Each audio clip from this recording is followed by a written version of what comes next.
It was born with the idea to create some sort of like gateway for the Italian arts and culture in the city of New York, a place where we could establish some sort of connection between the interesting things that happen back there in this world and Brooklyn, basically. Tonight is a very, very special event. It's a little bit different from what we had from the past because we're hosting one of the best friends of Salotto, one of our early supporters that has been very integral to the success of this place, having supported us from the beginning and helped us along the way. He's always present at all of our events. He usually sits there and gives us very detailed reviews of what he has seen. And we're very proud to host him tonight. I will let our own Emiliano and Vittorio do an introduction and explain who you will be hearing from tonight. But again, we're really, really proud to have Alberto here tonight with us, and we hope you will enjoy it, but we're sure you will have a lot of fun as well. So I will leave it to, of course, Alberto, but Emiliano to give a little bit of Thank you, Gabriele. Thank you. Welcome, Alberto. Welcome, everyone. Thank you. It's a pleasure to have you here. And well, guys, be sure to get your pin. That it's at the entrance. The pin is needs to advertise this event. Shit happens. Thank God. So, who is Alberto Baccari? Well, Alberto Baccari is a creative innovator who has driven award-winning communication strategies for many of the world's premier brands. He is a designer, he's a painter, he's a writer, and an art director. He won prestigious awards, among others, the Cannes Lions, the One Show, and the Clio Award. And a selection of his work is part of the permanent collection of the Louvre Museum in Paris. Ooh la la! Congratulations! So, why are we here? Well, because our friend Alberto is about to leave the US after 40 years. So, we are celebrating his life and his career. And why now? Why now? Because this chapter, as I just said, is about to end, but a very new and interesting chapter is about to start since Alberto is going to move back to Europe in a couple of weeks. As Gabriele said, Alberto is our friend. He was one of the first supporters of Salotto.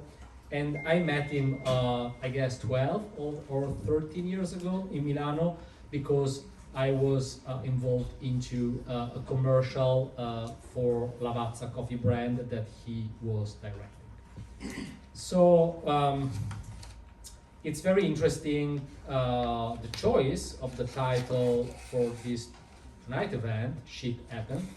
And Alberto is going to read a couple he's going to tell us a couple of stories, very thoughtful stories, that's going to help us to understand why this title. And they're going to help to understand us also why he decided to move in America and in New York in first place. So please, guys, Vittorio, Alberto, have a seat. Of whiskey or Prosecco in my case, because I don't like whiskey, but don't tell Americans, otherwise I'm never gonna get my passport. And we are ready to start the session. Well, get a drink. Hands are busy. Thank you. Thank you.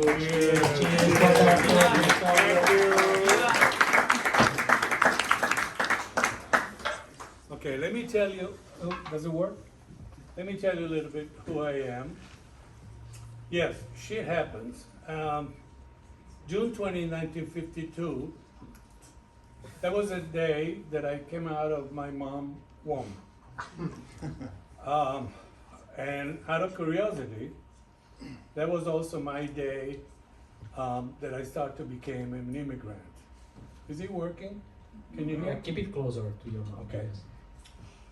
Let me tell you a little bit about my stories. Okay, they started just around 80 years old.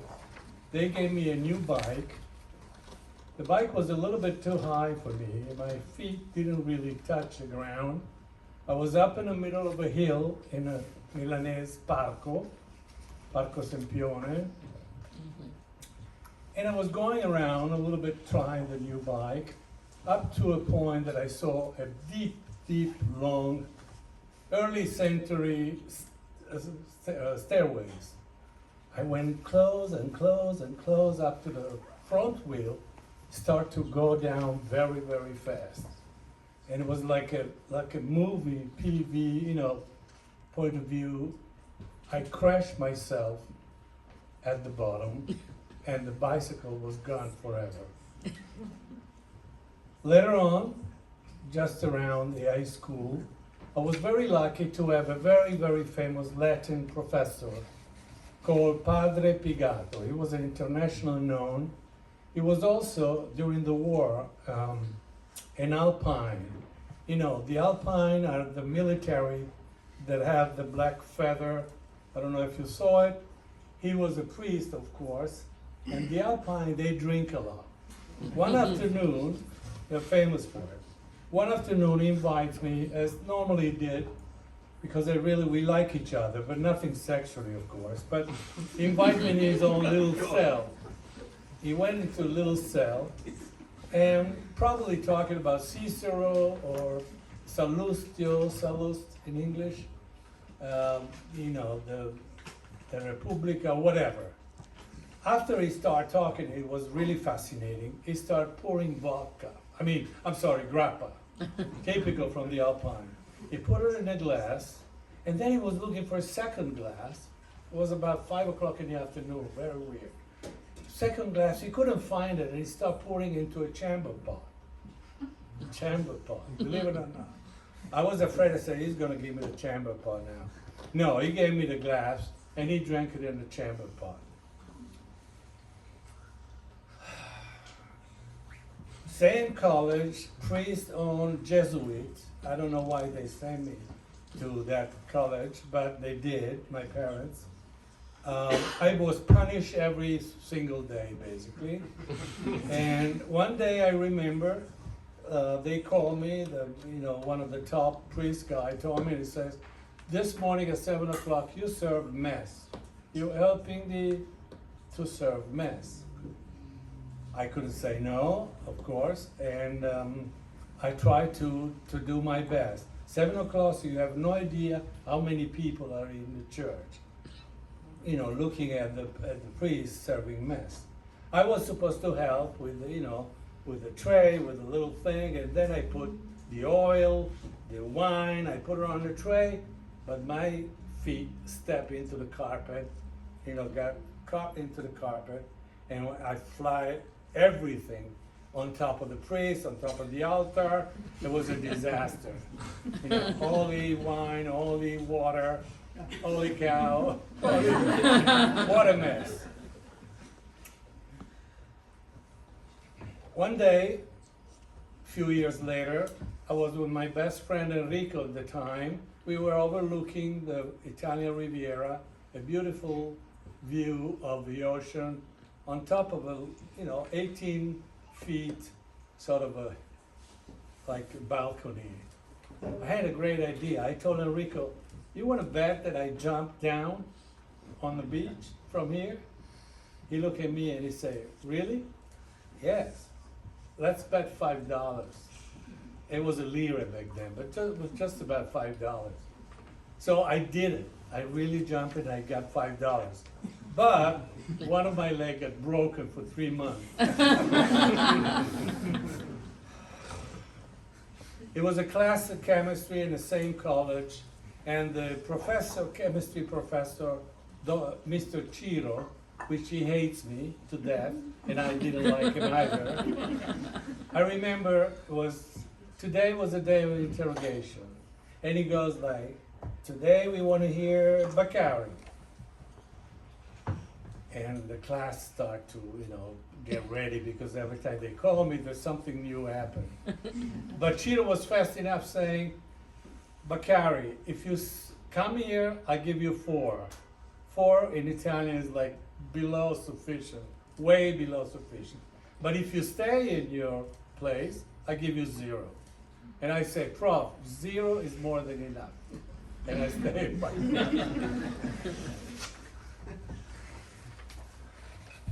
One day, I was sleeping, always sleeping late, instead of going to school, and a telephone ring next to me. Normally, I don't know why I never picked up. That morning I picked up, and it was a voice saying, "Good morning, this is Ornella Vanoni." Wow. Ornella Vanoni is a very famous singer in Italy. And I answer, "Yeah, good morning to you, I'm Frank Sinatra." And I hung up. Oh my God. Of course, she was looking for my dad.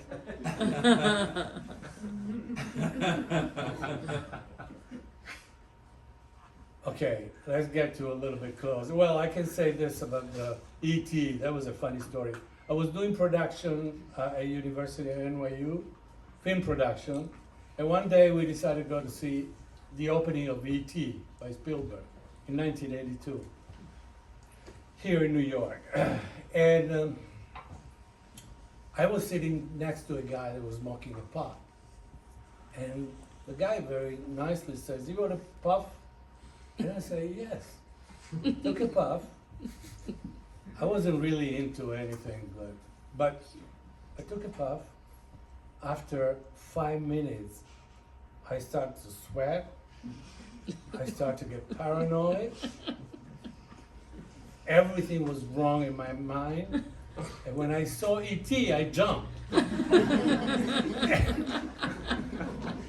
And I left the theater, which was up on 82nd and Columbus, and I went all the way to Battery Park, walking, trying to. And even today, when they ask me, E.T. for me is like a monster. Ridiculous enough. Okay, when I decided I came out, there is a friend here from Padova. I went to university in Padova, and when I came out, psychology, believe it or not, I came out, I didn't know what to do in life. I was writing for a newspaper in Italy. I was writing for the left wings in Italy. And someone says, "Why don't you do advertising? Why don't you work in advertising?" So what I did, I decided to design a T-shirt with all the sex worker, not prostitute, sex worker, one of those ads in a like porno magazine. They have, "Please, I'm very good in this," and da da da. So I wrote like 20 of them and designed it graphically exactly as in the newspaper.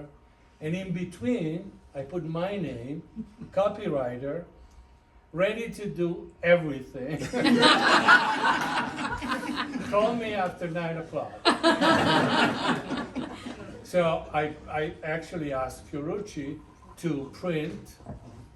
They gave me 16 copies.